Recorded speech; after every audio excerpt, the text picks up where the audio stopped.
In tonight's headlines, the city's biggest national security trial concludes after handing out sentences to 45 people for conspiracy to commit subversion. Secretary for Security Chris Tang says the sentences handed down in the city's largest national security case reflect the severity of the offence. And a car ploughs through a crowd of students outside a school in Hunan province, injuring multiple children.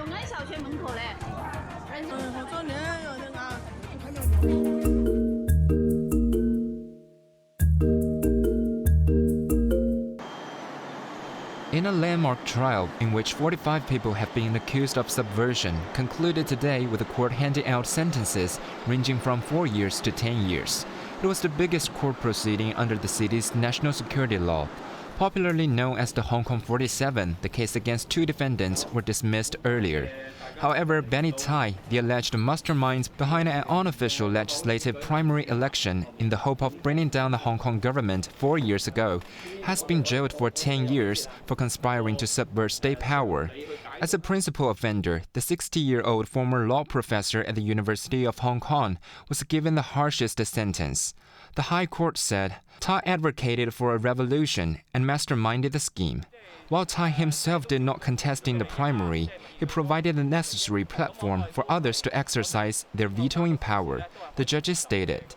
Former lawmaker Au Nok Hing, along with ex-district councillors Andrew Chiu and Ben Chern, were also deemed principal offenders, receiving sentences ranging from 6 years and 1 month to 7 years.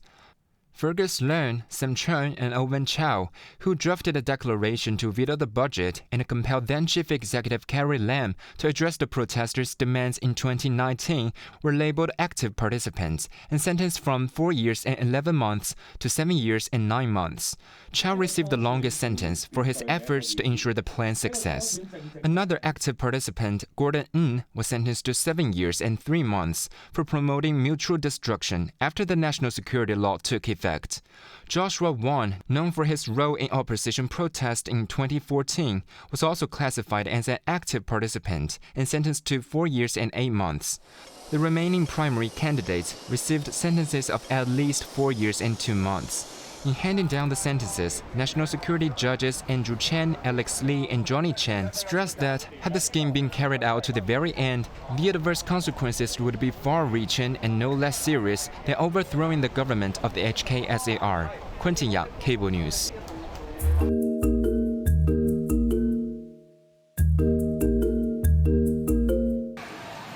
The city's biggest trial under the national security law drew a lot of attention, and many people could be seen outside the West Kowloon Magistracy.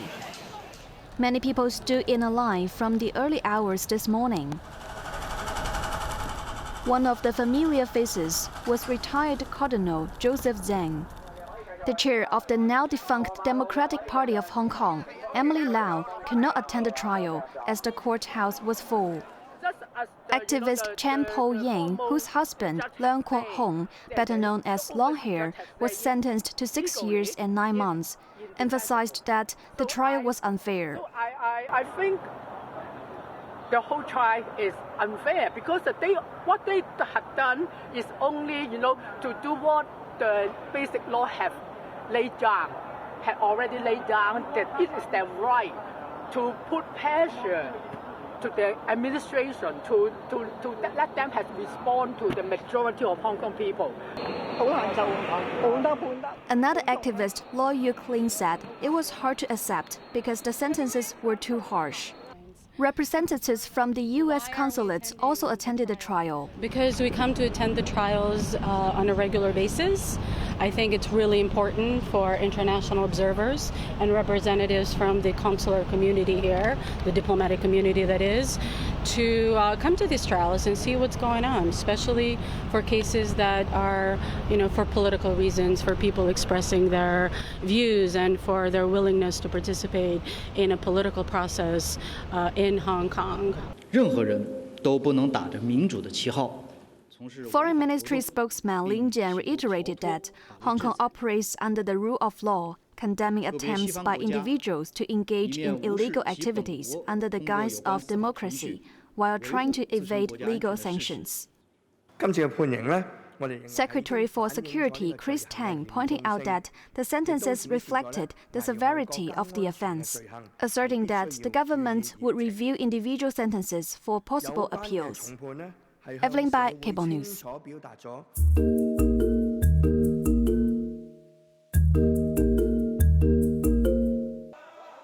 Another significant national security trial involving Jimmy Lai, founder of the now-defunct Apple Daily, is set to resume tomorrow. Following a ruling by the judges 4 months ago that sufficient evidence exists to proceed with the trial. Lai faces charges of sedition and conspiracy to collude with foreign forces, having pleaded not guilty to all accusations. The former media mogul is expected to testify for the first time.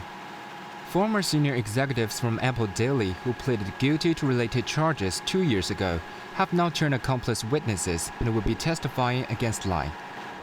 If convicted, Lai could face life imprisonment. He has been held in solitary confinement since late 2020. The final verdict is expected in a month's time. The trial has garnered significant attention worldwide.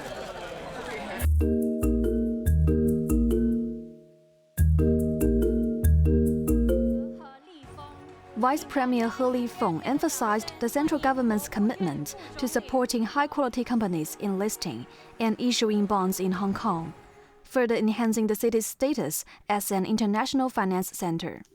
进一步深化金融改革创新。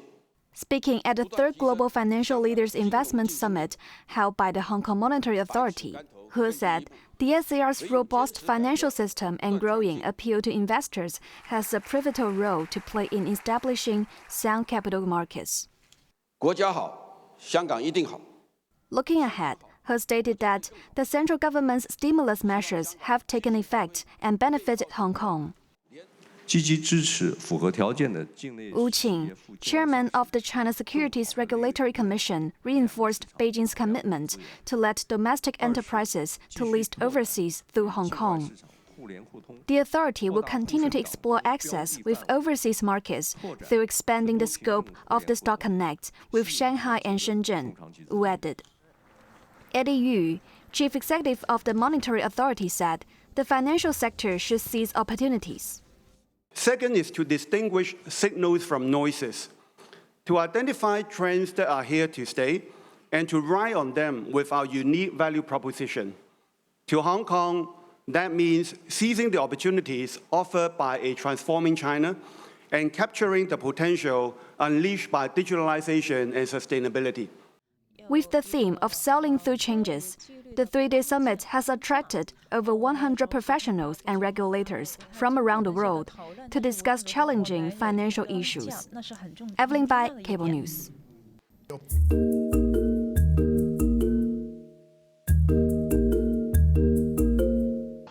Numerous students and adults were injured when a private car rammed through a large crowd outside Yong'an Primary School in Hunan Province this morning.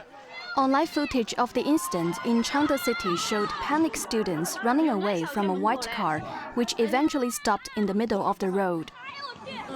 Some injured children were lying on the road and were treated by adults before emergency services arrived. Stone barriers at the school entrance were also knocked down by the impact of the sports utility vehicle. The 39-year-old driver has been arrested after he was subdued by security guards and parents. Those injured were rushed to the nearby hospital for treatment, and their condition is not life-threatening.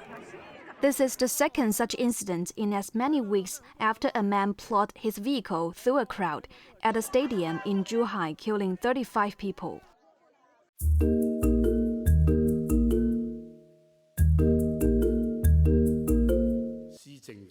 Macau's outgoing chief executive HOYIBC delivered his final policy address today, outlining ongoing financial support for residents alongside various welfare initiatives.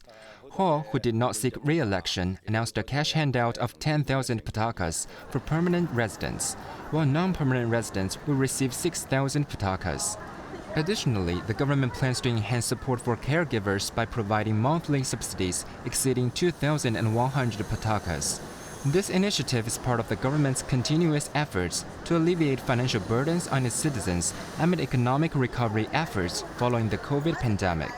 as the administration is set to distribute cash benefits totaling 24.677 billion patakas to approximately 748,000 residents.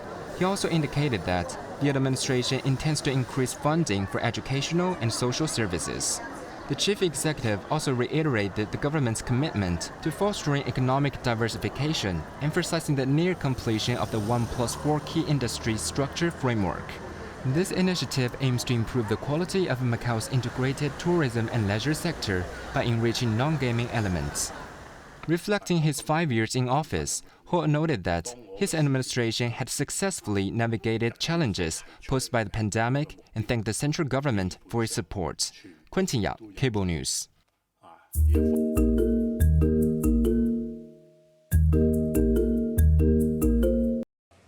Posing for the customary family photo, leaders of the world's top 20 economies, joined by business leaders and representatives from the United Nations, gathered in the city of Rio de Janeiro for the G20 summit. Due to some miscommunication, US President Joe Biden, Italian Prime Minister Giorgia Meloni, and her Canadian counterpart Justin Trudeau missed out on the shot. Welcoming the delegates, President of Brazil, Luiz Inácio Lula da Silva, called for an alliance against hunger and poverty, making it the central objective of the bloc. Lula stressed that the initiative will be the G20's biggest legacy and is a prerequisite for building more prosperous societies and a peaceful world. Heightened global tensions and uncertainty about the forthcoming change of administration in the United States have tempered any expectations for a strongly worded statement addressing the conflicts in the Middle East and between Russia and Ukraine. The two-day meeting, bringing together nations representing 85% of the world's GDP and 2/3 of the world's population, comes amid a period of global stress. Asking G20 members to stand with Ukraine, Biden pledged $4 billion over the next 3 years to the World Bank International Development Association. Climate change was on the agenda, but no specific commitments were made. Environmental activists gathered on a beach in Rio, urging world leaders to protect the Amazon forest and its delicate ecosystem. Sachin Katwi, Cable News.